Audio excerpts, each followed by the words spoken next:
Hey, what's up everyone? I'm Wilson Gao and this is Mr. GWS Gadgets Worth Searching. And yes, today is 2nd January. Happy New Year. This is the year of 2019. And I was thinking about quite a lot of topics to say or to talk random things. And I was thinking about the LG smartphones. I'm not very sure why I would think that one is because maybe the V series it's not even out yet. The V40, I think, is only in South Korea and in the US. But I would like to post up my own opinion about the LG V series. Firstly is the LG V10. Take a look at this. Yep, this is the V10. I will find this kind of phone is really unique. It's also the first phone to have a second screen. I will not, this LG V10 I don't really consider it as a notch, since that second screen is useful at some point, because this phone is a LCD, IPS LCD panel. It uses a Snapdragon 808 processor rather than the Snapdragon 810, which is, I think, gives a lot of criticism around that processor. It also has more or less the so-called the all-in-one features like the infrared port, the memory, micro USB port, and a micro SD card slot, and also the battery.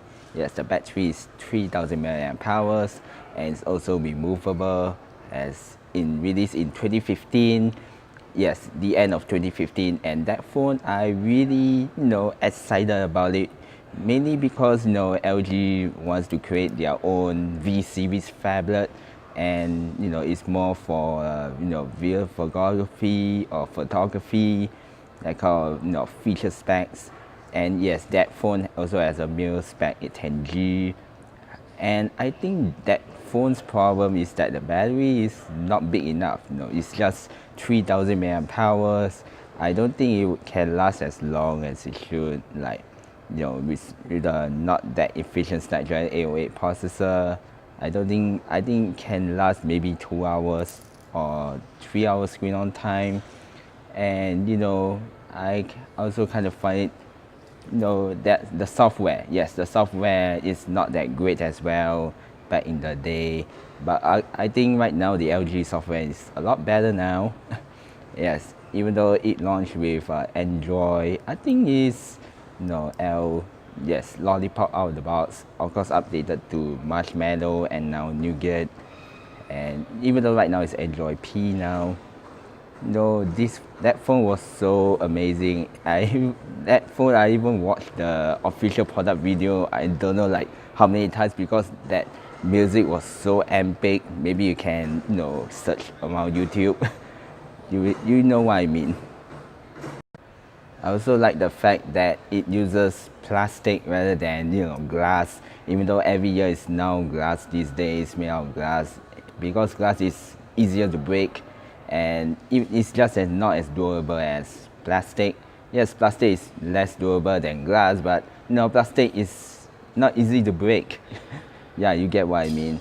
And that coating was so texturized, it was so good, and the stainless steel on the corners, even though I kind of find it a lot awkward to hold in the naked phone, even though I usually sleep on the case all the time.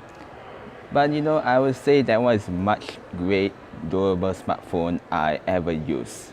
The V10 till now, I guess I kind of like it, but I would like it even more on the sequel.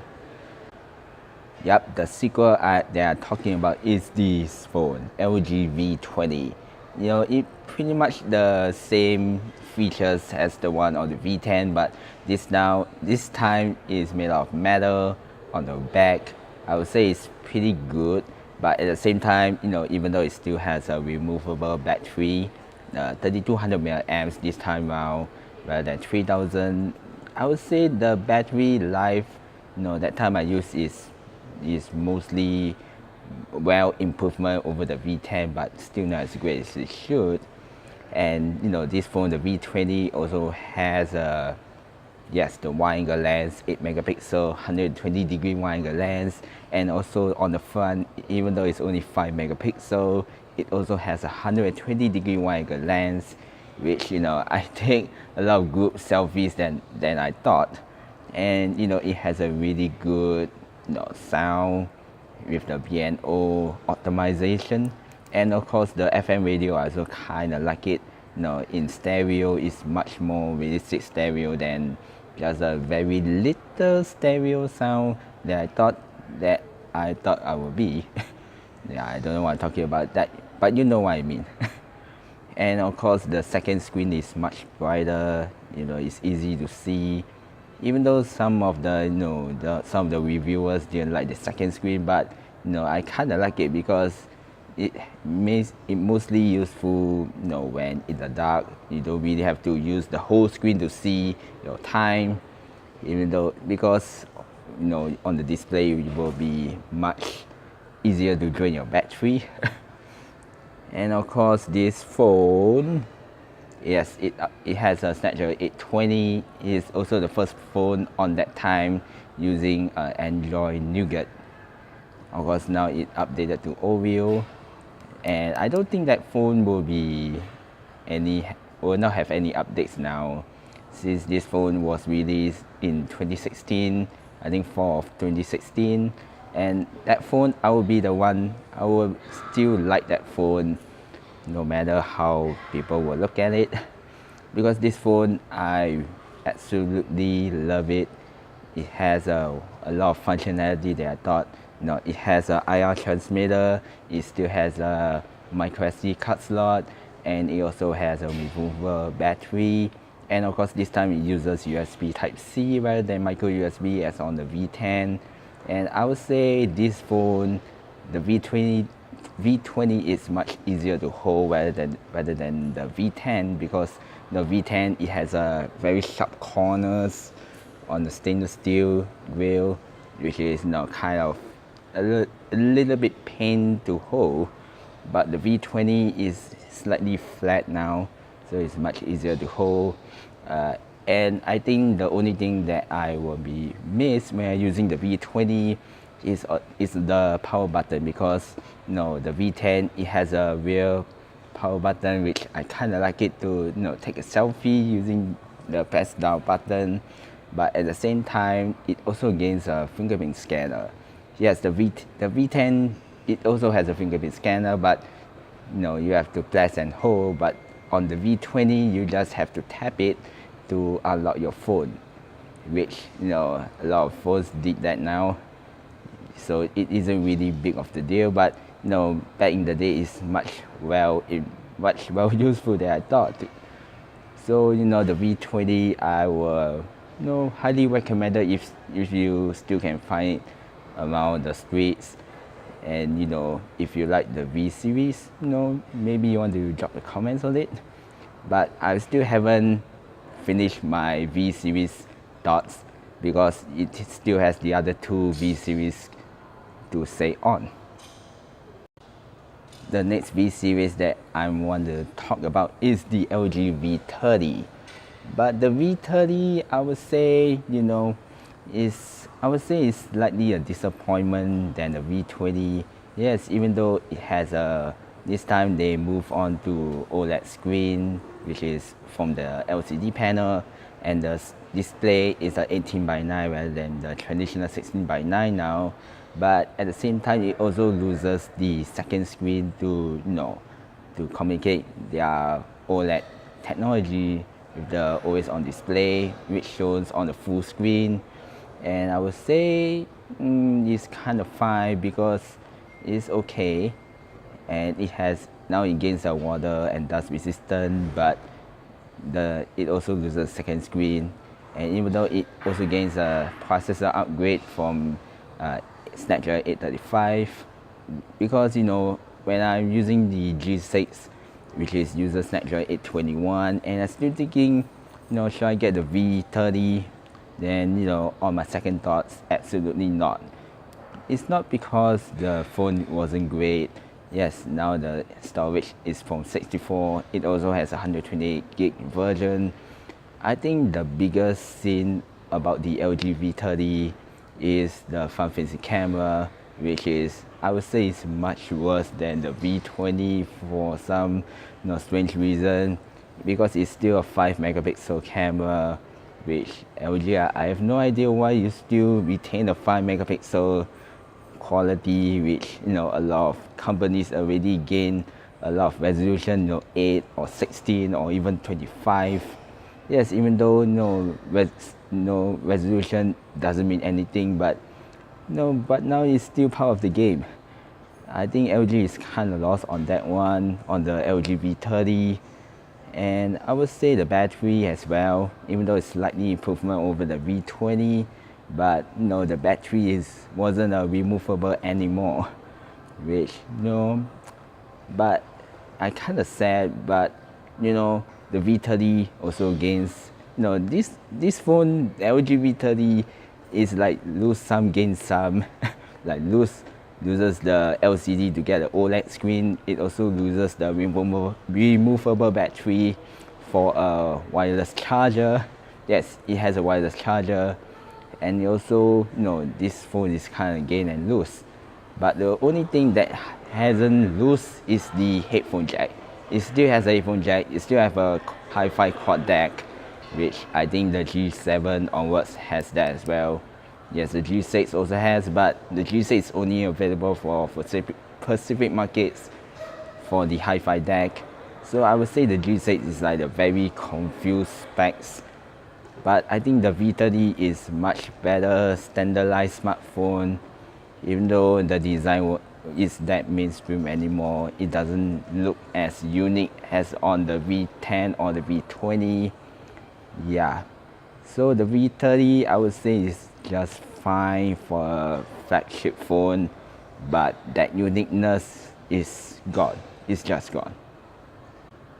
Of course, last but not least on the LG V series is the LG V40. Even though now it branded as LG V40 thinq, I would say most of the specs, the design is also copied from the G7 thinq, but I would say this phone, it doesn't have any spotlight to gain on it. And I would say I have nothing much to say about the V40, mostly because for now it's only released in the US and even South Korea, but not very sure whether Europe or parts of Asia will be released here, including in Singapore. And if they price it a lot expensive, I would say it's not worth it now, because right now it's 2019 and phones will be using Snapdragon 855 rather than Snapdragon 845. Yes, this phone, it has a Snapdragon 845, 6 gigs of RAM, 64 128 gigs with expandable storage. Of course, the battery is still the same as on the V30, but the cameras, on the rear has triple cameras. It has a telephoto, it has a normal and a wide angle, the same as the G7, just that it takes off the telephoto, but it also improved the main cameras, even though it's 16 on the G7 and 12 megapixel on the V40. But I would say the design is very, I'm not very sure you can see it, but it's very bland. It has a notch just like the G7, and back then I have the LG G7, and then I was thinking like, should I upgrade the V40? Nah, absolutely not, because I think I still can get more or less the same features as on the G7, like the hi-fi deck, and it also has a always on display, just that the G7 uses LCD. But the G7 LCD panel is, I would say it's more efficient than the V40 for some strange reason, just that the LCD panel doesn't gain true very deep blacks as on the OLED, because this V40 uses OLED display. But I also saw some of the YouTubers or comments say that the battery life on the V40 is not great. No, even though I myself didn't use the V40 before because it's not out in Singapore yet, but I would say this phone, it doesn't attract me much attention as the previous LG V series smartphone. Yes, the front camera, it has a 8 and a 5. Yes, the 5 megapixel is a slightly wide angle now, which I have no idea why they even add the 5 megapixel wide angle lens, even though it isn't as wide as the V20. I think the 5 megapixel is borrowed from the V30 for some weird reason, and I would say that quality wasn't great at all. Yes, the G7 8 megapixel camera is great. It's as very good detail, and of course that 8 megapixel is also borrowed from the V40. So that phone, I will just skip it and maybe wait for the LG G8 or even the V50. Yes, the LG V50 thinq, I guess. No, so what do you think about the LG V series smartphone? And what LG V series phones do you still have it at home? Maybe you can drop a comments below, and and happy 2019, happy new year. Yes, you know what I mean. And of course follow on my socials, Facebook, YouTube, and yes, Facebook page and my YouTube page.